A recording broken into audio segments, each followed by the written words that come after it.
Right, welcome to Retcon 2023, number 5.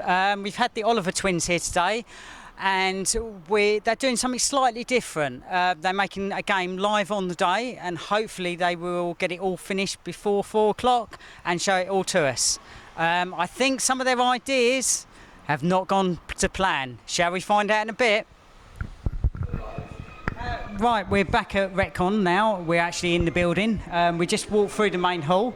The guests are sort of intrigued what the OliverTwins are going to do this year. We're just walking past the emulation room.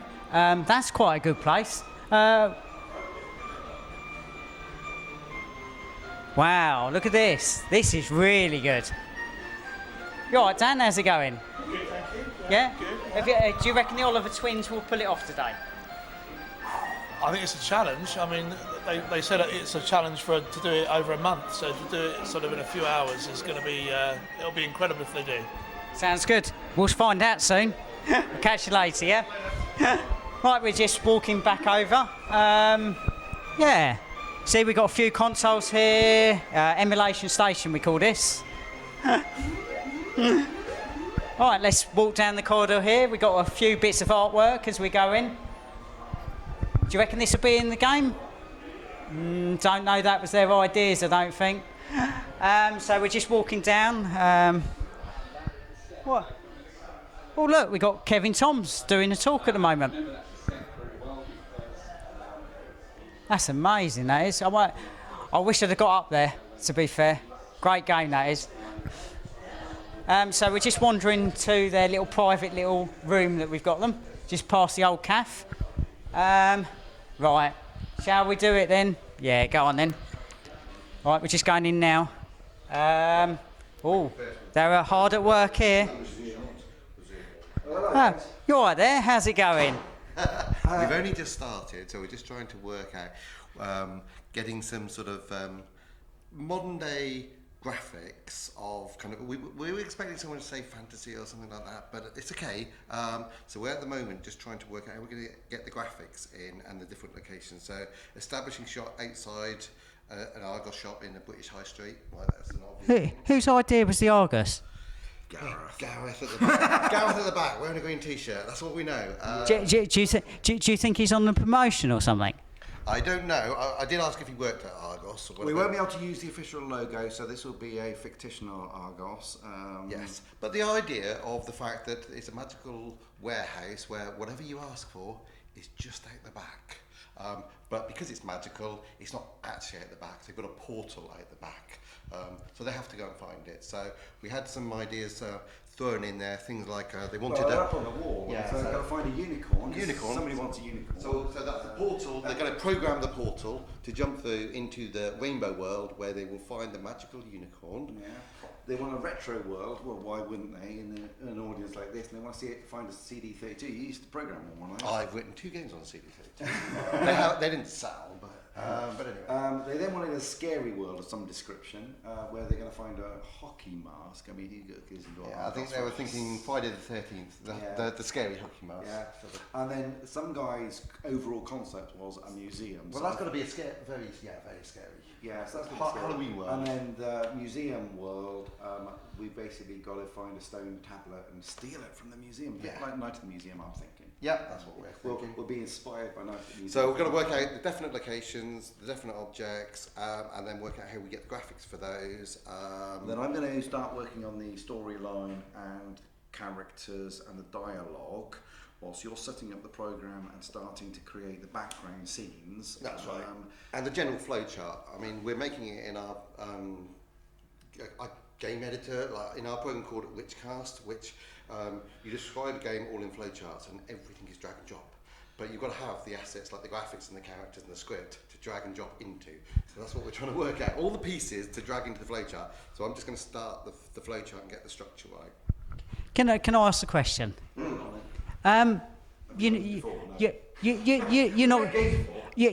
going to do it, are you?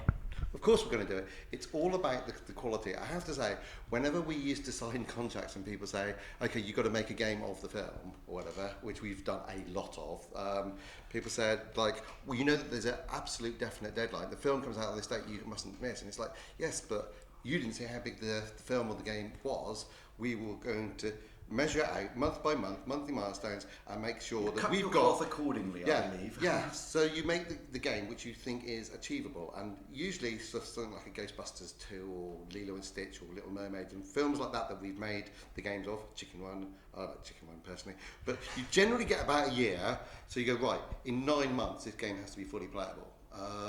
So you got then time to just clean. So it then up you and got edit and test it you got and- 2 or 3 months to just clean it and make it better, and then you go right. What is achievable in the 9 months or whatever? And you go right. Well, let's say that there's this many environments, this many characters. Realistically, right. Chicken Run, for example, there's a whole bunch of characters, Ginger and the Babs and the other characters. You're going, okay, an artist is going to sort of want to take a week to model it, and another person, an animator, would take a week or so to animate it, and then you work out what team size have we got, because the deadline is fixed, but the size of the game, you want to make it as good as possible, but you know that you can't mistake. And if you go, right, well, I have 2 animators, 3 artists, 2 programmers, An audio guy, a designer. yeah, I used to always just sit down and work out what is possible, what is practical, or whatever. And the thing is, you look at the reviews, and we're very proud of all the games we made, and people said, could have been better. It's like, yes, but you were working to very harsh deadlines. And one of the things that have kind of ruined the games of the movies is the fact that you get a lot of political interference or whatever. So things like when we made the game for Bad Boys 2, we were told only mid-contract, you're not allowed likenesses of Will Smith or Martin Lawrence, and you're not allowed to use their Ferrari. And it's like, and there were a few other things we weren't allowed to use. And it's like, this is the game of the movie, but you've now taken us, and it's like, and whereas back when we did something like Ghostbusters, it was like the film company owned the entire movie, knock yourselves out, do the best game you can, whatever. But then as time went on, certain people stepped in and said, you're not doing my likeness in my movie, you're not doing this, you're not doing that.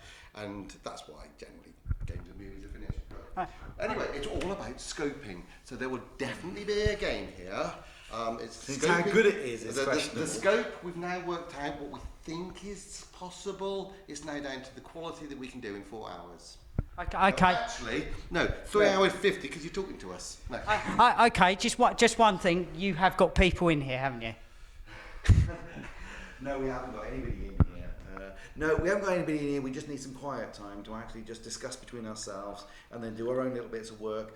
And we always work in tandem, sort of working out, what do you think of this? I'm going to cut you short. I'm going to let you make your game. All right. Right. See you a bit later. See you later, lads. Okay, bye. So what's your ideas then? I think it's going to be tight, very tight. Is it possible?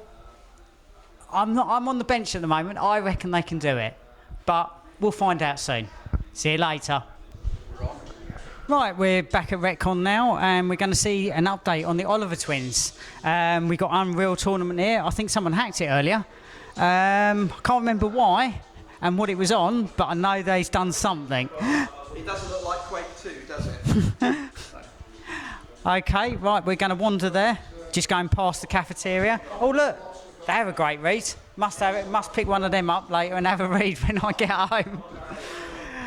Right, so we're going to wander to the OliverTwins now.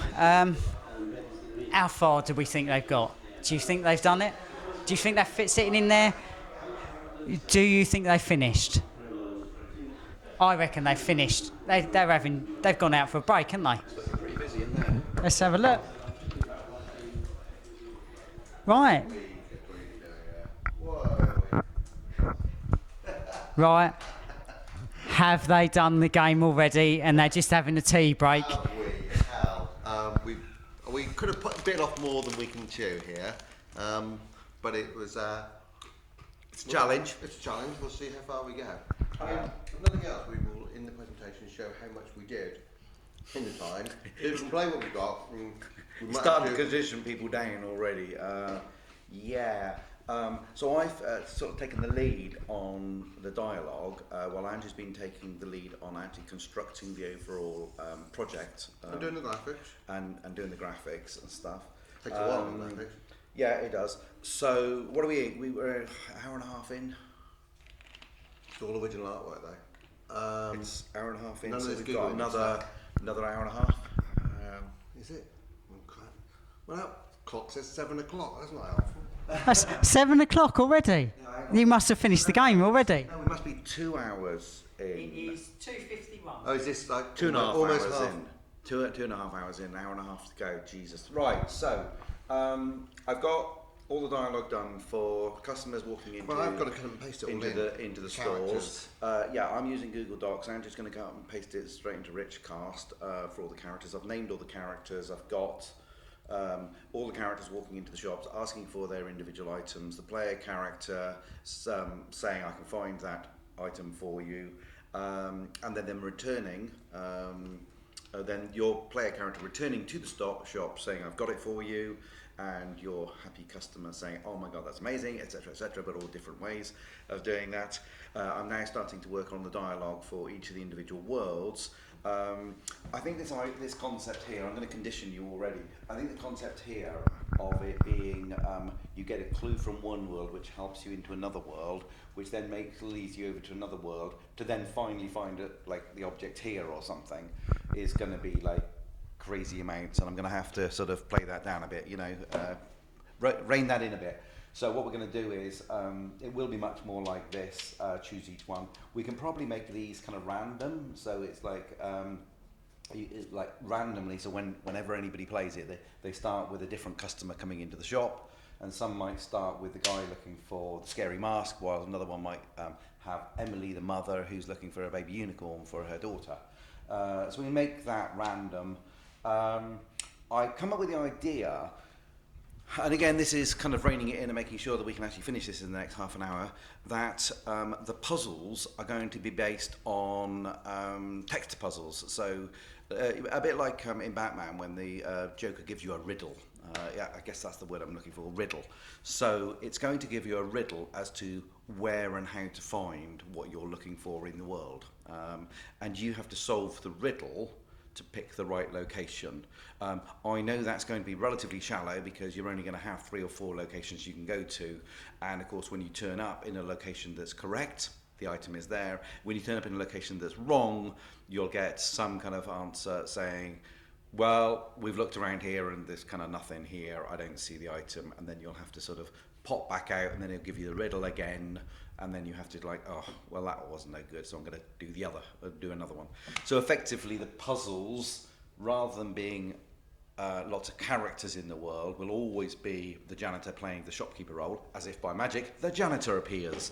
And he'll give you a riddle, solve the riddle, find the object, return to the shop, give it to the customer, next customer. So you're going to get all this done in the next hour? Yeah. Oh, you might have written this little script, but I've got to try and get it in. Richcast. So I'm still... Oh, I've got to do the presentation as well for 4 o'clock as well.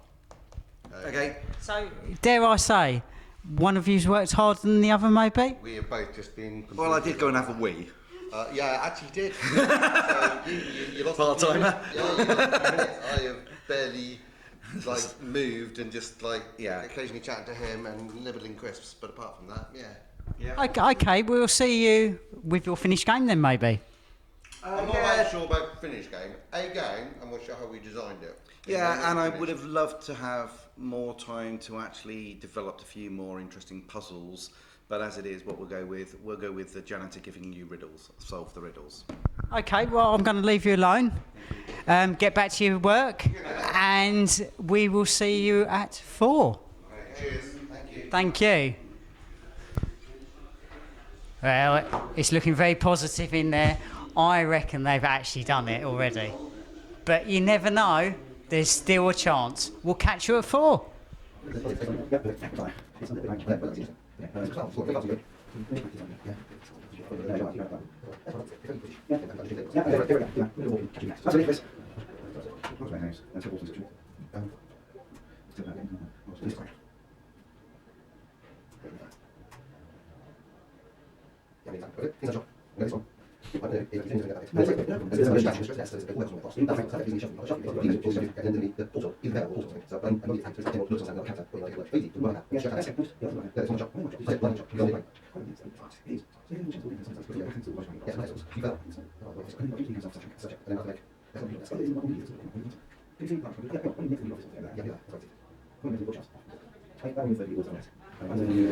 going in now. When you first walk now we're hard at work here.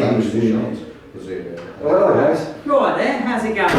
We've only just started, so we're just trying to work out getting some sort of modern day graphics of kind of. We were expecting someone to say fantasy or something like that, but it's okay. So we're at the moment just trying to work out how we're going to get the graphics in and the different locations. So establishing shot outside an Argos shop in the British High Street.